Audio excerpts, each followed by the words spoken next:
সমুদ্রপথত অবৈধভাবে বিদেশত যাবিক সমত 273 জনের আটক করছে বাংলাদেশ নৌবাহিনী। বঙ্গোপসাগরত টহলরত বাংলাদেশ নৌবাহিনীর জাহাজ বা নৌজার স্বাধীনতা গোপন সংবাদের ভিত্তিতে শনিবার জানুয়ারি 3 তারিখ দিবাগত রাতিয়ে সেন্ট মার্টিনস দ্বীপ সংলগ্ন সমুদ্র এলাকাত অভিযান পরিচালনা করে এই 273 জন ব্যক্তি এবং একান কাঠরবোট আটক করে।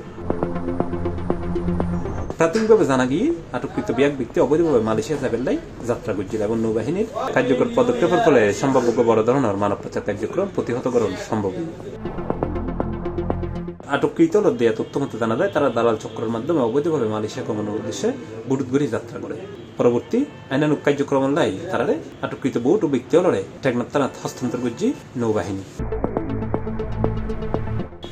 Plus TV, Chittagong.